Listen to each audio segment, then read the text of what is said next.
Welcome back all you home cooks and chefs. This week we're cooking French onion soup, so let's get straight into it. Here comes the recipe. Now of course we're going to start with a hefty amount of onions, so through a bit of camera magic we'll peel all of these. Now take each one of your onions and cut it in half straight through the root, and then we're going to remove that root completely at an angle so we're not wasting too much of the onion. And now we're going to turn it 90 degrees and thinly slice as best as you can, and we'll repeat this with all of the onions. Whilst you're doing this, you can be heating up a large pot on a medium heat. Once your pan's preheated, you can throw in a tablespoon of butter, or alternatively you could also use oil here.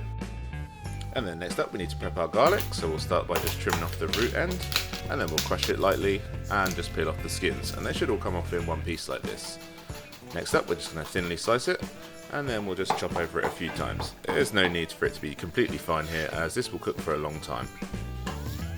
Now going back to your onions, you just want to stir them every 5 or 6 minutes on a low temperature. We're not looking to fry them off here, we're just looking to brown them over a long period of time. They'll probably take about an hour in total. Again, the key here is low and slow. Now once your onions have started to really soften and darken slightly in colour, we're going to add in our sugar and a little bit of brandy and continue to cook. The sugar's really going to help them colour up here.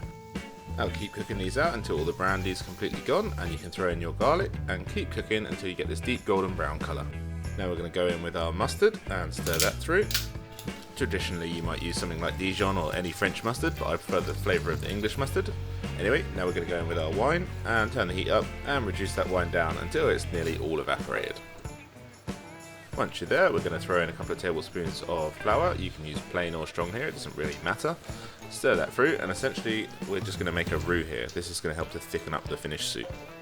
Cook that flour up for about a minute, and then we're just going to go in with all of our beef stock and stir through until smooth. And at this point you want to turn your heat back down to a medium so that this doesn't boil. Next up we'll move on to our cheese topped croutons. I'm using a half baked baguette here, which you can buy almost anywhere these days, although you could use any bread and just cut it into a round shape.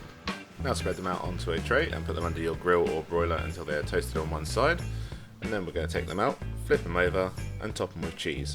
Traditionally you'd use Gruyere, but you can use any cheese that you like.